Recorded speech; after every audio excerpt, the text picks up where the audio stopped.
Hey friends, I have some exciting news. The Good Life with Michele Lamoureux podcast has been nominated for 2 podcast awards, and the first is Best Female Hosted Podcast, and the second is under the category of education. I have in the show notes a link. You can see it right there on the top. If you look at your podcast player right now that says vote for Michele here, and it will take you to the 19th annual People's Choice Podcast Awards, where it says nominations, voting, click here to vote. And you click the blue button, fill in the information, and then you'll find those 2 categories. Again, this show has been nominated for Best Female Hosted Podcast and Education. So when you see those categories, you just click on the top, scroll down till you see my show, select my show for those 2 categories, and then you hit submit at the bottom of the page, and then you're done. If you've gotten any value and you regularly tune in, this is such a nice way for you to be able to support the show. And I want to personally thank you. So let me know that you've done it. Just email hello@thegoodlifecoach.com so I can send you a thank you email. Okay, on that note, let's get into the show. Here we go.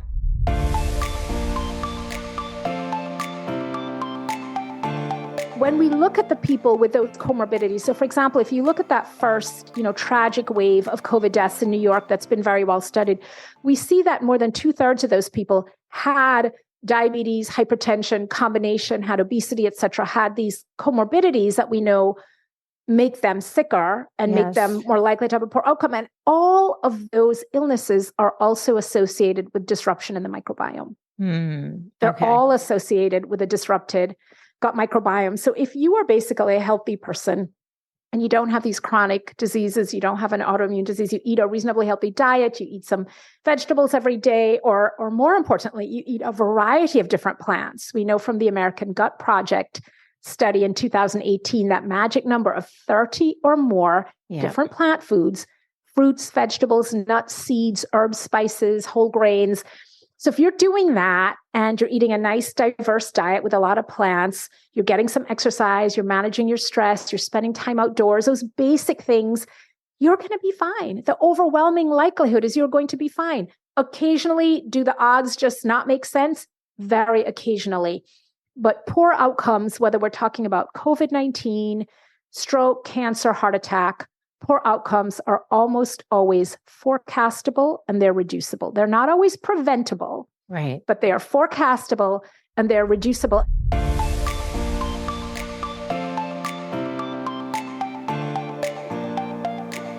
Hey friends, welcome to The Good Life with Michele Lamoureux, a show for women in midlife who want to live happier, healthier, and more meaningful lives.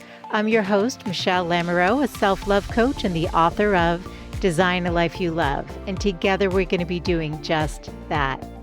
Each week I bring on world-class experts, best-selling authors, leading entrepreneurs, and also do solo casts with the intention of inviting you to get connected to what you really desire from your life.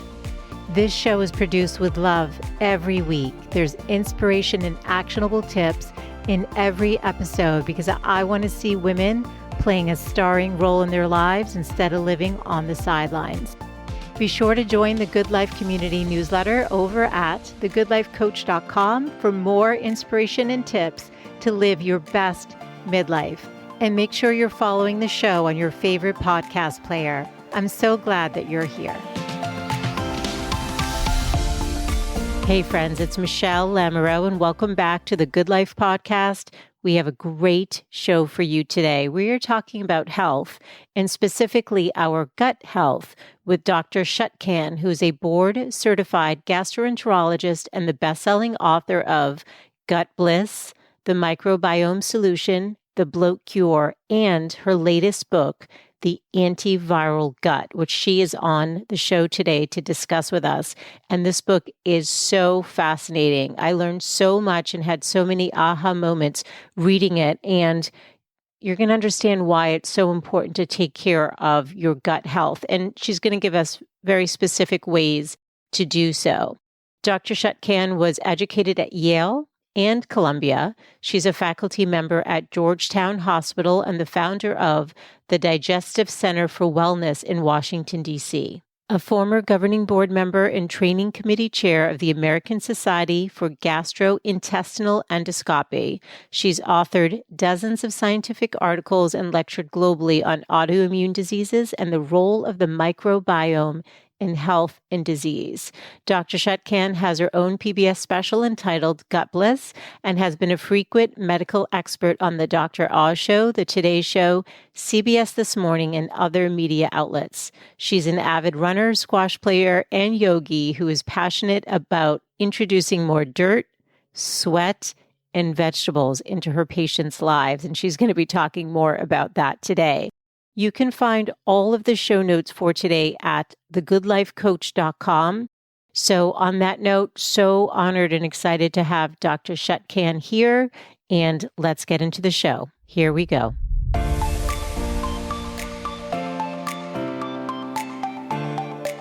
Welcome to the show, Dr. Chutkan. So happy you're here today. Thank you so much for inviting me. I'm thrilled to be on. Well, I'm a fan of your work.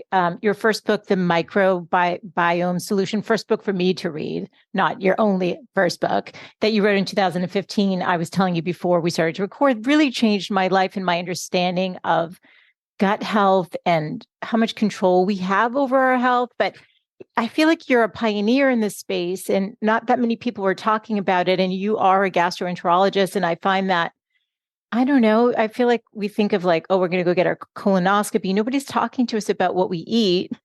And I just want to acknowledge and thank you for all your 4 books that you've written. And your most recent one, The Antiviral Gut, Tackling Pathogens from the Inside Out. Just fantastic. Yes, everyone needs to get this book. Thank you so much for that. And I'll tell you, when I set out to be a gastroenterologist, now, goodness, let's see, I finished medical school in 1991. So somewhere in the residency there in the early 1990s, I didn't even realize how central the gut is to our overall health. And, in the pecking order at the time for residencies, the really popular things, and these things come and go, but some of the popular specialties were dermatology, orthopedics, ophthalmology. And I remember some of my medical school colleague friends at Columbia saying, why would you want to wait around and poo? Like that just seems like not a fun, and deal with people's gas and bowel movements. That doesn't seem like fun. And now, fast forward a couple decades, the gut is really having a moment, isn't it? I mean, we're really realizing that when you think about how central it is, just think about where it's located in the body. It's right in the center of our body. And it really is the engine for, it feeds all the organs, our brains, our immune system, our musculoskeletal system, our heart, et cetera. And so it is, I really wasn't even aware when I decided to become a gastroenterologist how critical it was to our overall health. So that's been a really nice sort of discovery for me too, as a gastroenterologist. Yeah, it's amazing just to learn and understand it. Can I just ask, I mean, do your peers focus on this stuff though? Because I feel like no. And so that's why I love that there are these smart, intelligent, beautiful women inside and out like yourself who are out there just educating and trying to lift everybody up with just such important information. And you do it in such an amazing way, because I find like when I read your books, it's never overwhelming. It's just the right amount of technical and really understanding like how everything's working within us and so you have an appreciation of that. And then you always give, the tactical, listen, this is what you can do to get on track. So I have a lot of conversations with patients who come to me for second or third or fourth opinion, sometimes a seventh opinion. Yeah. And they'll say, well, why didn't my gastroenterologist tell me about that? And I'll say, well, they're at a different point in the journey. They're where I was, 15 years ago or 10 years ago. And, I think it's really important for people to understand that what we get, the sort of conventional classical medical education, is excellent. I mean, I'm very proud to be a Columbia College of Physicians and Surgeons graduate. I got a wonderful medical education there. But there's a lot that was missing. And part of it was none of us knew. We all kind of missed the boat in the medical and scientific community a couple of decades ago about the importance of the microbiome. We were busy trying to sterilize things and get rid of germs, right? And we didn't realize what a critical role these play. And for me, my eyes were really opened. And Michele, you've read the book, so you know the story of my experience with my daughter 17 and a half years ago when she was born via C-section. I received antibiotics during the labor, and she received heavy doses of intravenous antibiotics at birth prophylactically because I had a fever, which was the flu, but they weren't sure. Could it be an infection? So they decided to give her antibiotics just in case. And I didn't understand the implications of a C-section birth versus a vaginal birth, and the fact that babies born via C-section are colonized typically with hospital-acquired microbes instead of the mother's healthy microbes. They miss out on that critical passage through the birth canal.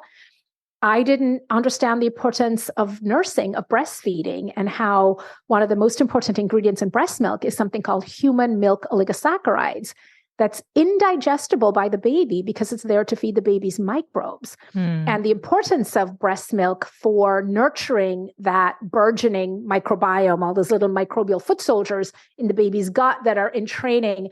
Wasn't aware of that, wasn't aware of the impact of multiple courses of antibiotics as my daughter received more than 20 courses by the time she was 2. That was all for me as a conventionally trained doctor. I thought, well, they're just being really proactive. This is modern medicine, working. And what allowed me to recognize the injury this was causing was really the fact that I had been caring for many, many years for patients with autoimmune diseases like Crohn's and ulcerative colitis. And I recognized, gosh, a lot of these patients have a similar history. And then right around that time, we were starting to see glimmers in the scientific literature. For example, a big study that came out published in the journal Gut. Yes, we have a journal called Gut, and it's very good. And this is, fun reading on a Sunday afternoon. There was an article, a meta-analysis from the institution where I did my gastroenterology fellowship training, Mount Sinai. And this was a meta-analysis of over 7,000 patients. And it found that frequent antibiotic use in childhood was a risk factor for Crohn's disease. Wow. And since then, we've seen that with multiple other autoimmune diseases. So it was like the perfect storm. I had experienced this, unfortunately, around my daughter's birth. She was a very sickly baby and child. Nobody could figure out why. I was seeing similar history with people who then were diagnosed with autoimmune diseases. And then we were seeing data coming out in the scientific literature showing that, yes, these early exposure to antibiotics is a risk factor for autoimmune disease. It's a risk factor for sort of inability for your immune system to mount an adequate response. It makes you more susceptible to infections, both viral and bacterial. And so I remind people that I didn't just sort of wake up and go, oh yeah, I know all this stuff. And, let me tell you what everybody's doing wrong. That it was a very gradual transformation. And unfortunately, some of it was painful. It was through, being a mother to a very sick child. And I felt like mostly what the medical establishment had to offer was more antibiotics, which at the time was not what she needed. So I really encourage my patients. I tell them all the time, don't break up with your doctor unless they're an ass. If they're an ass, then you absolutely should break. If you're going to see somebody and they're making you feel small and stupid and, they're obnoxious, by all means, find another doctor. But if your doctor is poorly informed, do what my patients did. Have a dialogue, explain to them what you're doing, what's working. I remember the first patient who told me that she was using nutritional therapy to treat her Crohn's. I thought she was completely mad. I was like, what? What do you mean you're not on any medication? That's like driving a car with no insurance. That's dangerous. I mean, I remember feeling like, my heart rate going up, getting a little agita, like, oh my goodness, this is so scary. And so it was very gradual of seeing hundreds and hundreds and eventually thousands of patients. And then me, myself, starting to say, okay, let's try this diet and let's do this. And I'll tell you, Michele, it's like magic when you see somebody with a complex autoimmune disease like Crohn's or ulcerative colitis, where not only do they feel poorly, and they're having pain and maybe 10 or 20 bloody bowel movements, and I do their colonoscopy and everything is so inflamed. And to see that improve and sometimes completely normalize as a result of changing what they're eating. Wow. For somebody like me who was trained, in the conventional medical world, it seemed like nothing short of magic. Now it all makes sense because we can all put it together with the microbiome and what's going on. But it's still the work that brings me the most joy, not because those drugs don't work, but the kinds of drugs that we use also have really problematic side effects. They have side effects like cancer and serious infection and even death. And so having to put, a 20-year-old on a drug for life that can potentially be worse than the disease itself, it's not a great feeling. And so when I can help people get off those drugs or use a lower dose, or it's something, it really is really, really gratifying. But it was a process. And I think I'm lucky because I was already established in the conventional medical world when I started writing books. So I had already been practicing. I was full-time academic at Georgetown. I had been on one of our big GI advocacy organizations. I had been on the board. I had chaired the training committee. So my colleagues were like, we know her and she's sensible. She's not like some wacky doctor telling people to eat coconut macaroons to cure Crohn's, right? She's legit.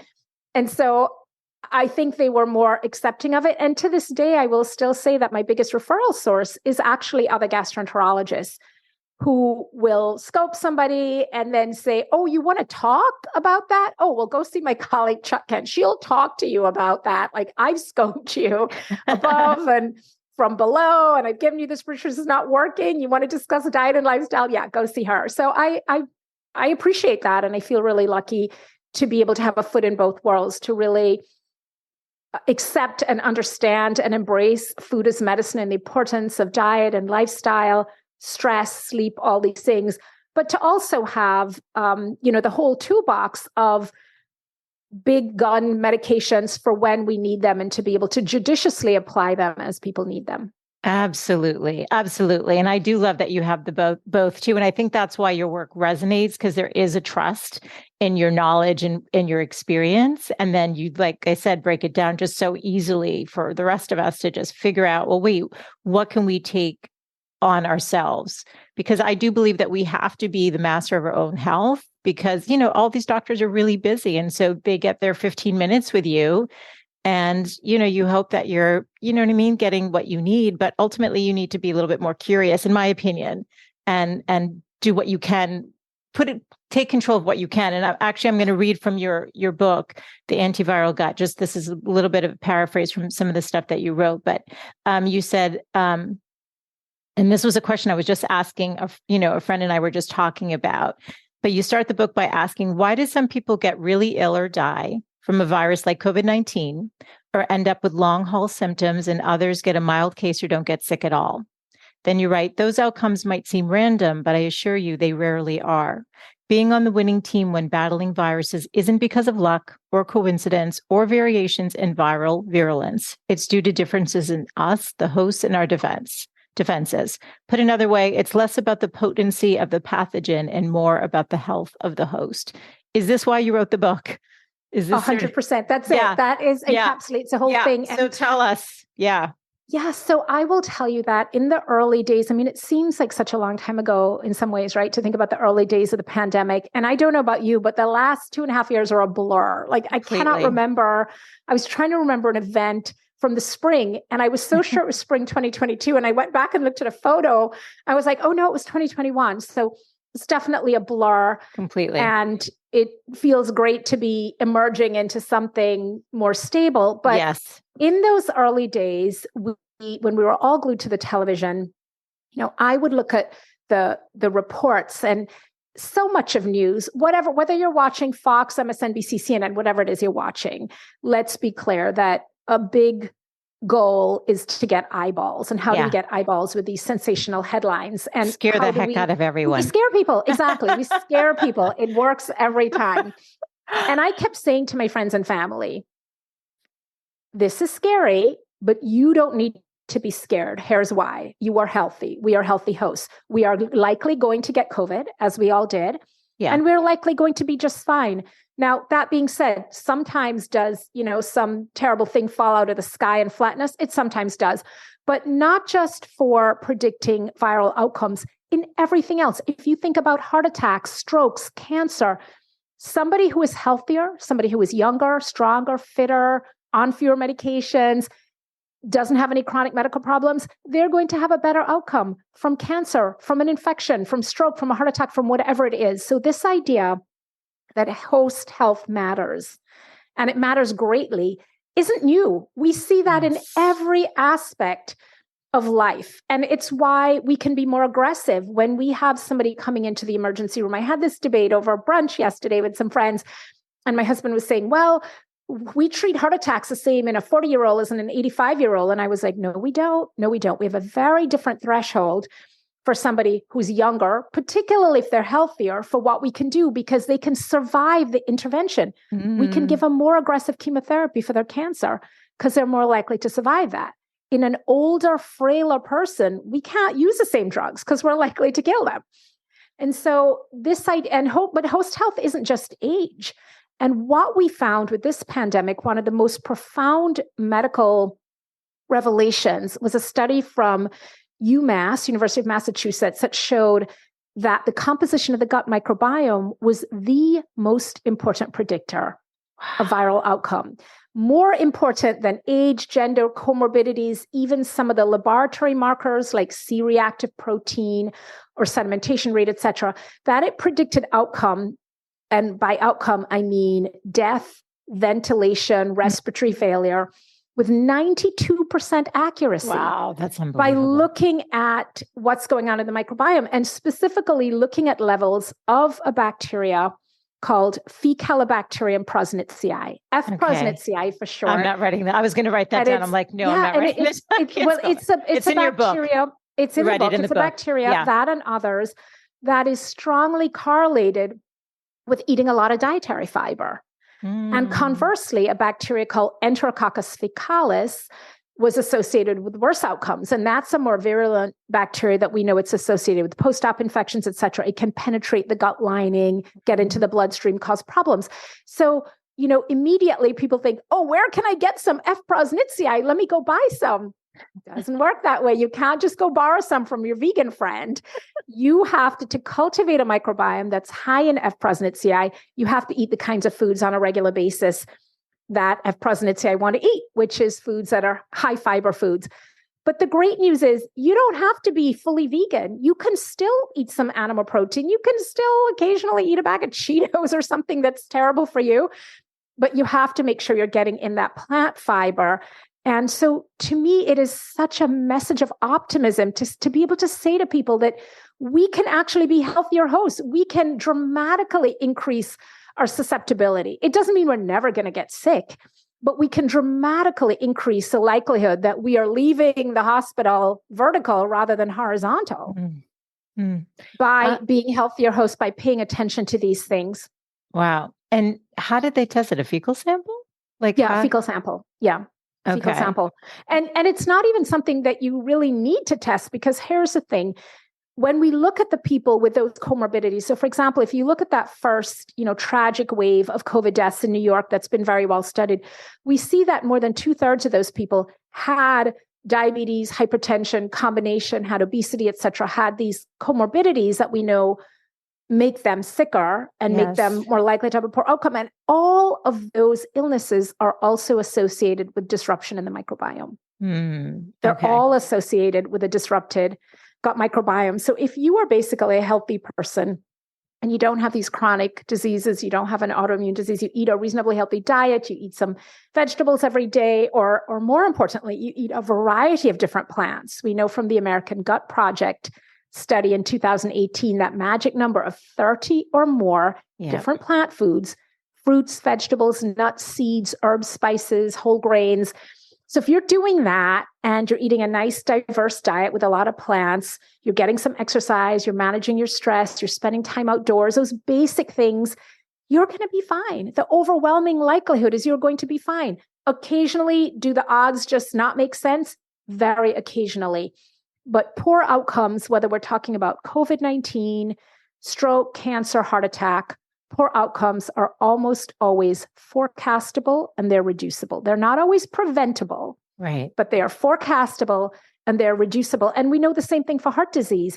We know that you may not be able to do anything about a family history of heart disease. Yes. But you can decrease your cholesterol through diet. You can increase your exercise. You can stop smoking. You can get your blood pressure under control. These are all modifiable risk factors. And it's so interesting. A lot of those same risk factors for something like heart disease, they also apply for infectious diseases. Wow. So I wanted to Yes. to write a book that people could read and first of all go, okay, this makes sense and it's accessible. This isn't, all medical scientific speak. Right. And it's actionable. Here are, 10 things that I can do, really simple, or 2 things that I can do that are really simple things that can help make me a healthier host. And so it felt like an opportunity. And I'm so grateful to the folks at Penguin Random House and my imprint Avery and the wonderful team there for giving me the opportunity to sort of do my part in the whole public health rollout, right? Like, what can we do for our community to help people be healthier? And not like, it's not a supplement I'm trying to sell you. I'm trying to give you some really basic good advice that could potentially save your life. And that is such a privilege, really, and such an opportunity. And I'm so honored and so grateful that my audience, we all get to learn from you. And your book is laid out so well because beginning is how it works, what goes wrong, and then you get into an actual plan. So it's like so easy to follow along. And I think it's empowering to know that we have more control than we think. It's not random, right? Like, oh, I can't believe that happened to that person. More often than not, it was probably based on dietary issues and the health of the microbiome, which is kind of where I want to start. Since, let's start with, how it works. Just can you explain for people what is our microbiome and what are some of the key function it regulates? I know it's a lot. You don't have to list them all, but just so people have a foundational understanding of what we're actually talking about. The microbiome refers to all the organisms that live in and on our bodies. So when we think about the microbiome, we think about bacteria, but it actually refers to viruses, fungal organisms, protozoa, which are one-cell organisms, parasites, all of them. And we're talking about a lot of organisms.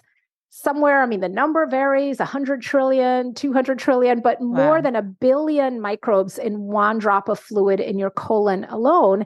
And of course, the gut is where the majority of these microbes live. We can't see them because they're microscopic, but if we scraped them up, they would weigh about 3 to 4 pounds. And it's taken us, Antony von Leeuwenhoek in the 1600s first described the microbiome when he scraped some of his dental plaque. You can imagine in the 1600s, I don't think dental hygiene is what it is today. Scraped some of his dental plaque, looked at it under a rudimentary microscope he had made, and proclaimed, they're the little animalcules, so prettily moving. And so that was the first, as far as we know, sort of modern, if you will, account in the 1600s of recognizing these microscopic organisms. And then Pasteur, a couple centuries later, talked about germ theory and how these microbes get into our body and they make us sick. And that is certainly correct in many ways. But it wasn't until Antoine Béchamp, who was another Frenchman, and really around the same time as Pasteur, he championed something called terrain theory, which says that if our terrain, our soil, and really what he was talking about was the microbiome and the gut, if the soil is healthy, the germ will pass harmlessly through without doing much damage. Sure, you may be sick for, have a flu for a week or 2, but you're going to recover. Yes. And so both aspects, both germ theory and terrain theory are really important. So germ theory, we wash our hands, we wear masks, we socially distance to avoid germs when we can. But terrain theory is where the book comes in. This is like, yes, we do those things, but we also try to be the healthiest host that we can so that if and when we do encounter these germs, and it's, increasingly inevitable in the way we live, we are able to have it pass through our body without doing lasting damage. And so the role of the microbiome in protecting us is something that's really taken us a couple hundred years to figure out that these organisms are primarily friends rather than foes. So there's the obvious digestion of food. So you eat the food, then it gets broken down into the micronutrient constituents, the fat, the protein, the carbohydrate. It passes through the gut lining. So those are active processes. Those involve microbes, the breaking down of the food, the absorption, all of that. So that's sort of obvious, like, okay, they live in the GI tract. So of course they're involved in digestion, but they're also involved in synthesizing vitamins that we can't synthesize on our own. So for example, a really important one, vitamin K, that is one of the fat soluble vitamins, A, D, E, and K, that's involved in our blood clotting. And I'll give people a really cool example of how this works.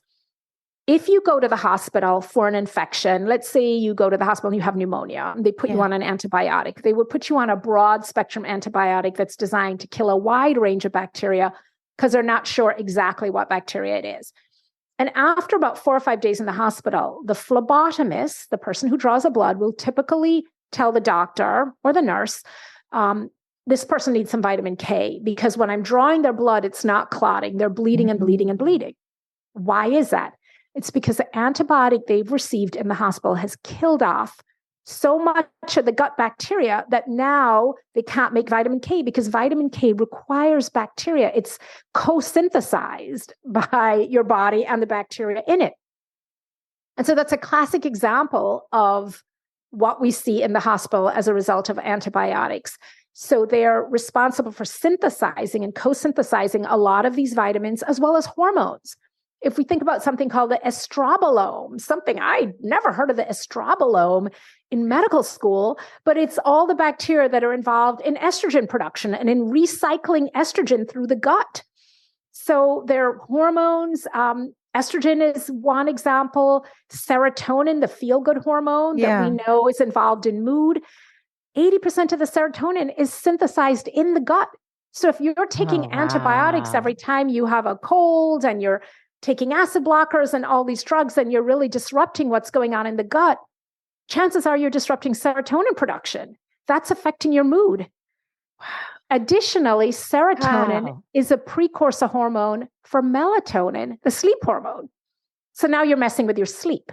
And we know if your sleep is disrupted, that's going to mess up your immune system. We know that vaccines, for example, can be as much as 50% less efficacious if you have disrupted sleep. And so it's, it's like that hip bone's connected to the thigh bone's connected to the ankle bone. It's like this stuff is all connected. And the gut, again, I think of the central organ and then the ripples out to all the different organs, to the gut-brain axis, and the communication via the vagus nerve and via the production of serotonin and other neurotransmitters. And similarly, the brain controls gut function. It controls gut motility, secretion of enzymes, absorption of nutrients. So it's really, it's really fascinating. And, we have been definitely promoted from we're lowly poop doctors to really realizing, how much is going on. But the thing that I love about this work, Michele, and you touched on it earlier, where you said, we need to be more curious and so on, is the idea of empowering people out there. Because one of the things I feel as a physician, and being proud to be a physician, but one of the things I'm not so proud about is I feel that there have been a lot of scare tactics and people have been sort of disempowered as a community, right? It's like, we have the information and we're going to give you only what we think you need to know when you need to know it. And, we sort of hold all the cards. Now, because people with the internet have access to all this information, it's leveled it, but it's also created a lot of confusion, because now you have access to information, but you don't necessarily know how to interpret it. True. And that can make things even scarier, right? Oh my goodness, I have abdominal pain and I read this thing and now I think I have pancreatic cancer. That's right. Yeah. Never Google it. Dr. Google. It can be a double-edged sword. Yeah. But, so again, to be able to give people some tools and to say, I'm going to explain how this works so it's less scary. And then I'm going to explain what you can do to make it work in your favor. Feels like this is medical care, right? I mean, I always want to say disclaimer, like the book is great, but I'm not your doctor. This is not a book designed to give medical advice specifically, but it does feel like we can put some really practical, actionable tools in people's hands so that they don't need me. That's my whole goal, is you don't need to come see me because you're good, because you understand how your gut works and you've taken the steps. And again, I just want to say too, so grateful for the opportunity to be on your podcast, to have that sort of amplification, right? For me to tell you and then you to tell all the people who really rely on you for advice and are tuning in. So thank you so much for that. Oh, thank you. And yes, I always do a disclaimer too, if it's a health related thing. And then it's like, go get the book and learn what you can, and then put it into effect, like what resonates or what you feel like you can manage. I had so many aha moments from the book, but also just what you were talking about, even when you're talking about serotonin being in the gut. And if you think about when you eat just junky, yucky food, it impacts your mood, right? And then you want more because you think you're going to get that hit of serotonin. I don't know, right? You think it's like a bad cycle. And then, like you said, you're not sleeping, and that also impacts your mood. So you can see how what you're consuming impacts pretty much your whole quality of life, right? Absolutely. And it really is that fuel for the cells, and we're generating more cells. We're cells are dying and new ones are being born, et cetera. So, do you want your new cells to grow up on Cheetos? I mean, not to pick on the Cheetos, but you've probably seen a lot of focus in the news cycle on these ultra processed foods. And, people are sort of like, well, what's the big deal? They're just convenient. It's not a big deal. And it is a big deal because not only are they replacing the actual nutrients, but there are chemicals in these foods that are aggressively, actively harming our gut microbiome, harming our gut lining, making us really ill, and some clear associations between eating these foods, developing chronic conditions like Crohn's disease. And we know from a recent study, a 10.5% increased risk of premature death in people eating high percentage of ultra-processed foods. And this was a study from Brazil where the percentage of their diet that consists of ultra-processed foods is less than the US. The US is now about 52%. Wow. Is ultra-processed foods. And I shouldn't be surprised. Just go to the grocery store. It's like 90% is filled with that junk. Yeah. What's really scary to me is the marketing around things that are ultra-processed, but are marketed as health foods.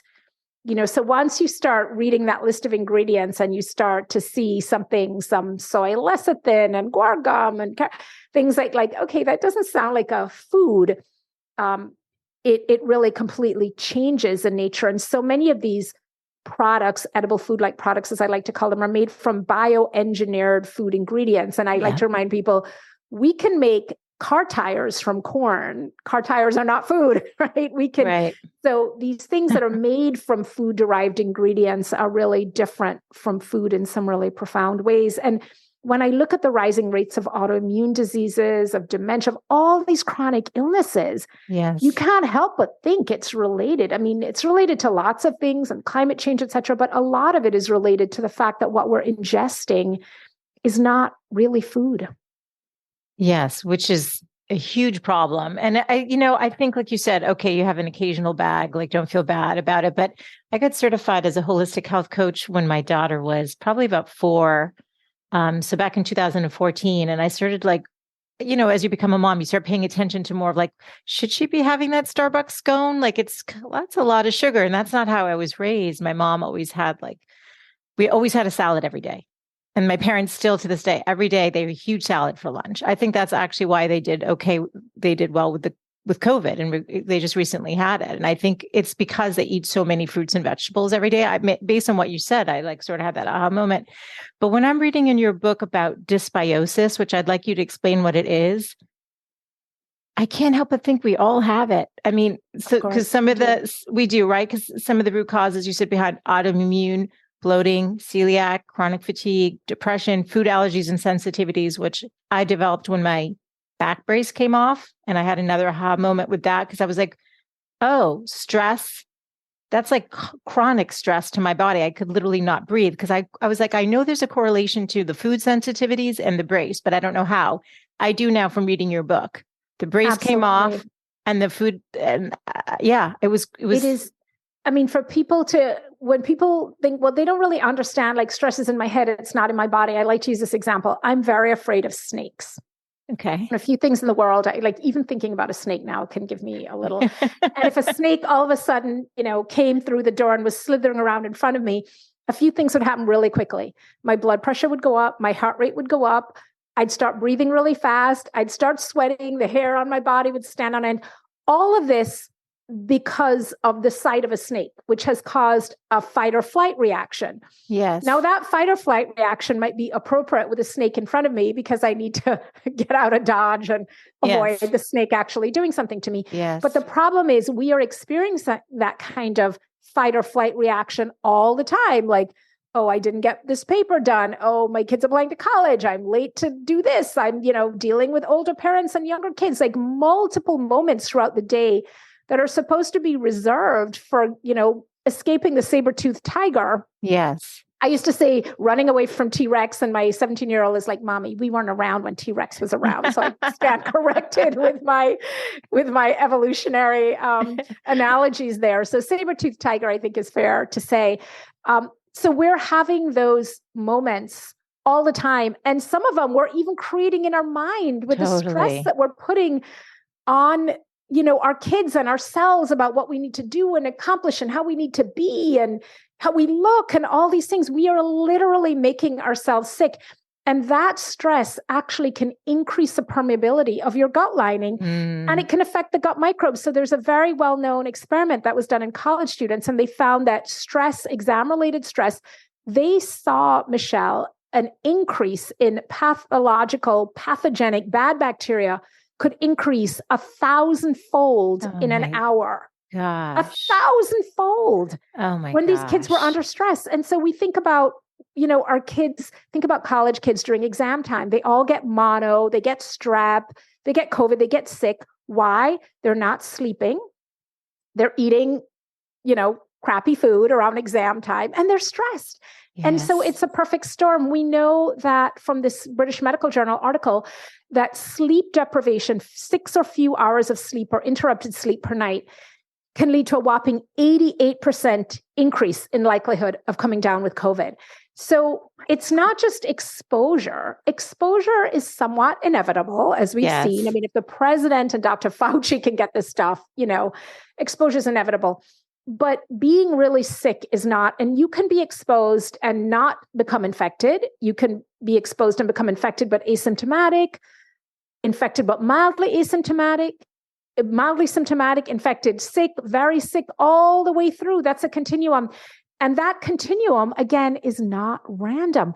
Things that we can control, like sleep, like stress, like what we're eating, like whether we're moving, whether we're exposed to soil microbes, getting outside. And I think, I've been accused by someone once of being unscientific. And I'm like, wait, in what regard? How is that unscientific? I'm like, this is what I'm not doing is I'm not giving you like fancy explanations that lead to a supplement or a drug, but there is a mountain of science behind all of this stuff, not just for this viral epidemic, pandemic, but for others. But it doesn't, maybe it seems basic is what they were trying to say, right? And it is basic. I mean, It literally is like our grandparents' advice, so much of this, right? Of get outside, get dirty, eat some vegetables, these sorts of things. Oh my God. I love this so much. Like I said, when I'm reading this list of dysbiosis, root causes behind it, I'm thinking, I don't know how skin conditions, eczema, rosacea, post-viral systems, parasites, leaky gut, irritable bowel, vaginosis, yeast overgrowth. I mean, do we all have dysbiosis? And can we heal it? Here's the thing. It is living in the modern world. Yes. We are going to have disruption of our microbiome, which is what dysbiosis is. It's an imbalance, right? It means that we have probably lower representation of some of the species we should have. We have less species diversity. We have, more of the bad ones, fewer of the good ones. And the first thing I'll say is the solution to that is not to go on a scorched earth mission to kill off more microbes, as you often hear people doing, or to say it's the yeast and we're going to kill every yeast in our body. It is really to create rebalance. So how do we rebalance? By repopulating and rewilding, as I like to call it. And we don't need to go all the way back to the cave. I mean, there's some things I do, like I'm not necessarily bathing all the time. I have been known to go a couple days with just a little freshening up and, not sort of super sanitizing myself. I find the less explain why you do hair. that. Why are you doing that? Explain why. Because you write about that in both of these books, I noticed. Yeah, because just like antibiotics can kill off a lot of the healthy bacteria in your gut, if you're using a lot of these personal care products, household products, a lot of them have ingredients in them, whether they're sulfites, etc., that are very disruptive to the microbiome on our skin or on our scalp. So if you're washing your hair frequently, I mean, guilty. When we sleep, our body is producing personalized hair oil that is designed for ideally our scalp pH, etc. It's producing that oil, that sebum, to moisturize the hair. And then what do we do in the morning? We go and wash that all out, and then we put in a store-bought version, right? Which is never going to be I'm so guilty. I'm so guilty of this. Yes. So things like, I mean, not to say that you never wash your hair, but like not washing our hair as much, not, washing all that oil off our skin and then putting in a store-bought lotion and wondering why our skin is still dry. So the same sort of rewilding approach to our gut to I'm going to, eat some more fiber. I'm going to be really judicious with the drugs, etc. Really important to apply that externally also. And remember that these things that we put on our skin get absorbed into our body. So less of the scrubbing, lathering, this sort of focus on being super clean. With kids, it can be tricky. Kids, especially during adolescence, they can get funky. They need a little bit of washing. But again, focusing on the groin area, the underarms, the feet, not necessarily the head to toe lathering. Yeah. Yeah. No, that's super helpful. And it's funny. Some people need their coffee every day. I need my shower, but I am aware. I have naturally curly hair, which I probably destroy with the hairdryer every day. I just wake up and it always looks so wild that I end up oftentimes, and I know it's not good. Well, you see, mine is very different from the cover. It was funny with the second book, The Microbiome Solution, right? And I remind people, I had Kimora Lee Simmons, photographer, for that photo shoot, for that cover. And I had a whole team that Penguin Random House arranged in New York. It was very exciting. They must have spent 4 hours trying to get my hair, which you see is very naturally curly, beautiful, to look like that. Eyelashes, the whole, glam. I remember during that photo shoot, like looking at the pic, everybody had the little magnifying thing looking at the picture. And I thought, thank goodness this is not my actual job, right? Thank goodness I'm mostly in scrubs, like halfway up somebody's colon, because this is a lot of pressure. But people would come after that second book and then, they get like the curly headed version who maybe showered that day, maybe didn't. And they're sort of like, well, where's that doctor? Like the one with all the glam. Because she's rewilding her microbiome. So again, like I'm not suggesting that people, stop taking care of their personal hygiene, et cetera. But for example, Michele, if we look at something like vaginal health and bacterial vaginosis, which is unlike the gut where bacterial diversity is really good, we want all these multiple different species. Yes. In the vagina, we want to see a lot of lactobacillus. That's the queen bee in the vagina. And so healthy vaginal flora is lactobacillus predominant. And there are some distinctions based on, ethnic differences for how much lactobacillus, but we can all agree that lactobacillus predominant. And lactobacillus is an acid-producing bacteria. It produces lactic acid. And lactic acid repels invaders in the vagina, like herpes virus, like HIV, like human papillomavirus, et cetera. And so what we see is that women who have healthy vaginal flora, even when they're exposed to herpes and HIV and human papillomavirus, HPV, they're much less likely to become infected. Now, that's not a reliable form of avoiding STDs. I mean, you need to, use condoms, et cetera. But we know even HIV, we've seen studies with sex workers who are exposed to HIV over and over again and don't get infected because the vaginal flora is different. And so, understanding that, then we look at something like douching. Yeah. Douching is terrible. I mean, I think we're all aware now in 20, I don't know. People want to smell good or whatever. Yes, I'm like, it's not supposed to smell like a summer's eve. Right? Yeah. It is, the bacteria in there are there to protect you. And what you're doing with this douching is you're killing them off and you're making yourself more susceptible to some serious things, to HIV, to HPV, to HSV, increased association with miscarriages, infertility, et cetera. So really the same thing with the gut. Like it's a self-cleaning oven. You don't need to do colonics and wash all this stuff out. Like it took you years to accumulate all this important gut bacteria. So we still have some of these sort of almost Victorian ideals about cleanliness and so on. And while nobody wants to walk around with BO, understanding that the super sanitizing both inside and out can actually really disrupt these microbial communities. If we look at something like eczema, which is so common, we see that the majority of people with eczema in North America are colonized with more staph on their skin than they should be. And we think part of that is that the healthier species have been killed off through, whether it's these sort of sudsing cleansers or whatever it is, right? I mean, there's lots of different factors that can be involved with eczema, including genetic predisposition, et cetera, dietary factors. Antibiotics. We do see a link between the disruption of these communities. So we have to think, how can we live in the modern world and enjoy the modern conveniences, but still pay attention to nurturing these communities? And the things that I like to drill down to just 3 things: dirt, sweat, veg. Yeah. Dirt, we need exposure to soil microbes. So thinking about eating food that's grown in actual soil, not food coming in a package from the factory. So ideally something from the farmer's market. You can see some dirt on it, even if you're rinsing it before you eat it, which you should.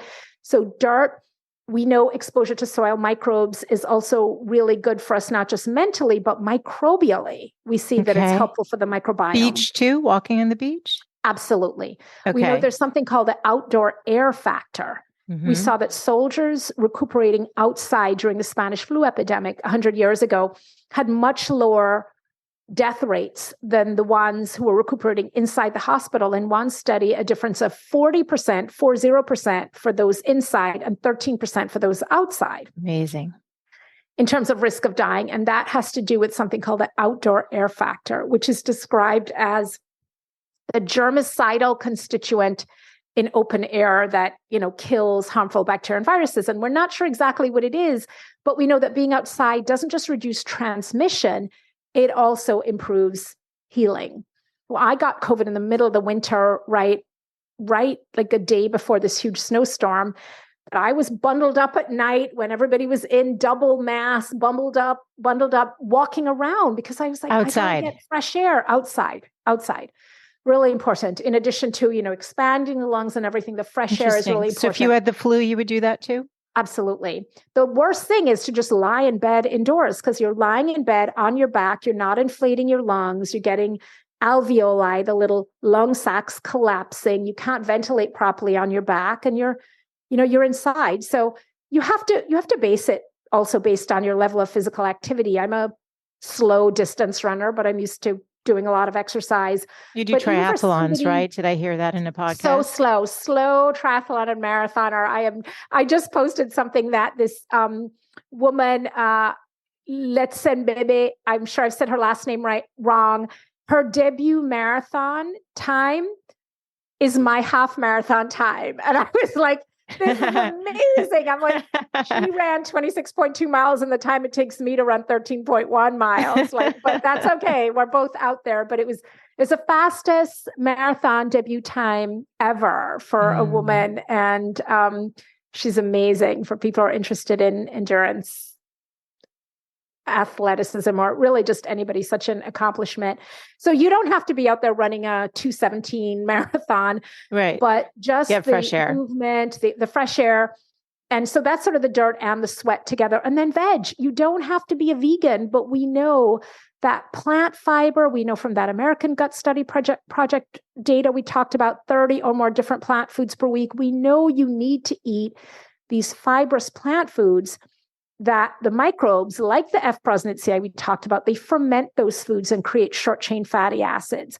And the short-chain fatty acids help guide the immune system to the just right response. They help repair the gut lining. They feed the cells in the intestine. And you can't just take a supplement. I mean, you can take a supplement if you want, but you've got to eat the food also. Yeah. You've got to do these basic things. And so there's lots of things in the book. One of the plan, which, as you know, is half the book. Yes. Is I'm really proud of, but I wrote a little short chapter 13, maybe the good chapter, The Plan at a Glance, which is my top 10 list, because, the sleep section alone in the book, I think I give 23 or 24 different tips for how to get a good night's sleep. So I wanted to say, okay, these are the top 10 things. And, maybe in order, I would say, eat more vegetables. Pass on factory food, include some ferments, drink alcohol in moderation or not at all, hydrate half your body weight in ounces of plain old water, avoid unnecessary medications, particularly the ones like the antibiotics, the acid blockers, etc. Sleep, regular routine of 7 to 9 hours, exercise at least half an hour, 5 to 6 days a week, moving your body, whatever it is you're doing, get outside, a little time in nature every day, even if it's just walking around the block. And then getting quiet, finding a little time every day. I mean, for me, it's often in the morning when I wake up, I try to do some deep breathing. My husband thinks I'm just delaying getting out of bed, but I remind him I'm doing my mindfulness. I'm getting myself ready. Or when I go to bed at night, those basic things still make a tremendous amount of difference. That quiet breathing can trigger your parasympathetic nervous system and really bring down your stress levels, make a huge difference with what's going on in your microbiome, et cetera, susceptibility. So it seems basic, and it is basic, and it's really important. It is a foundation on which good health is built. Just like you described, my parents, the same, 87 and 82, and they still weigh what they weighed in high school. Wow. They eat salad every single day at lunch. They both, I play tennis with my dad. Nice. I can now beat him. Beat me. But they do those basic things of maintaining health. And I worried about them a little bit because they were older, but not a lot. Yeah. Not a lot. Yeah. Yeah. Wow. I love this. I just need to ask you one question because I am just so curious. You talked about the antibiotics. Everyone's going to go read the books. You've covered so much. You've given us literally so many things we can do, and they are basic, but they're literally the foundation. We're building our house of our body, right? And this is the foundation. So build it well and strong, and it's easy to implement all of the stuff that Dr. Chutkan's talking about. But like your daughter, she had all those antibiotics as a baby. Once those microbiomes, all the good gut health microbes are like blasted, right? Are they ever repopulated back to what they were? And if they're not, can you still create a strong foundation? That's what I'm just always curious about that. I'm so glad you came back to that, Michele, because you asked me, and I think I went off on a tangent about dysbiosis. It is really the whole reason that I got into, I sort of shifted from what most gastroenterologists do, which is a lot of colonoscopy and a lot of prescribing, and really moved into this idea of we can prevent and we can heal.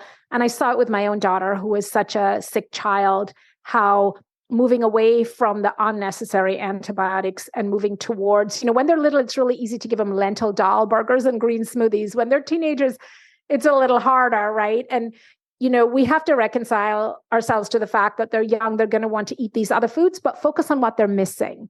Yeah. So don't focus on the fact that they're eating mac and cheese and maybe that's not the best. Focus on, can you get them to eat some broccoli with it? Or grab a carrot as they're going out the door? And so really changing her diet quite profoundly when she was little made a huge difference. The further we got away from all this sort of antibiotics every month, the healthier she got. And she went through a long period of really not being sick at all. This fall, like a lot of people in her peer group, she's 17, she's had a prolonged, flu type thing. And she'd been sick a while. I actually took her to the doctor, something I don't do very often, to a good friend of mine who's an ear, nose, and throat doctor, because she had a sore throat for so long. And he warned me. He said, she might need antibiotics. And I said, listen, that's why I'm taking her to you, because I'm very biased. So yes. And I was so relieved when he said, no, it's chronic irritation from the postnasal drip. And that's why she's coughing. And she didn't need anything. I was really relieved. But, I've seen it firsthand with my own daughter, and I've seen it in literally hundreds and hundreds of patients with complex autoimmune diseases. Seeing those diseases go into remission, get to a very different state, people get healthy by making these changes. And so again, not suggesting that you don't need medication or you should never take medication. Of course. For many of my patients, it's both, right? But then they can use less medication, or they can use medications that are less toxic. And so I am a believer and a prescriber in a food as medicine approach. And overall, what can you do? I love the way you described it, Michele, of you're building your house. You want to build a sturdy foundation. Yeah. And whether you have a chronic disease or not, whether you're trying to prevent one, whether you're trying to get off medication, or whether you're just trying to be more resilient and less susceptible to disease in general, these are things that really work and will make you healthier, and I dare say happier. Oh my God. I have loved this conversation so much. All of the show notes are going to be over at thegoodlifecoach.com, where they can access your book, but tell us where they can find you directly. They can find me at robynchutkan.com, a little bit of a tricky first and last name, ROBYNNECHUTKAN. They can find me on Instagram at gutbliss. And I do a free office hours every Tuesday at noon on Instagram Live, which I love. We talk about different topics. I love getting people's questions. So join me for that too. I love it. You are phenomenal. And just once again, the book is The Antiviral Gut, Tackling Pathogens from the Inside and Out. You can buy it anywhere books are sold. And honestly, if you also want to dive into the microbiome solution, that one's also awesome. But thank you so much for being here today. Such a pleasure. I've been following you so long. So this is really such an honor for me to be connecting with you and to have you with my audience today. So thank you so much. Thank you so much for having me. And I love all the incredible work that you're doing and all the, the helpful advice that you're giving to people. It's such a blessing for folks. Oh, you're so sweet. Thank you so much. Hey friend, I have one request before we sign off today. If you've gained any value from any of the interviews that you've tuned into, would you take just 1 minute and leave a 5-star rating and review over on Apple Podcasts? It's actually how more women can find the show, and I want to continue growing a community of women who are loving themselves and living full on. So thank you for all of your support, and I look forward to being back with you next week. Bye for now. This podcast is presented for entertainment and educational purposes only. Any information provided is not intended to be a substitute for medical, mental health, or other professional advice. Seek out your trusted healthcare provider or other qualified professional for all matters dealing with your health and well-being. Any opinions or information provided by a guest are their own and not those of Michele Lamoureux or the company.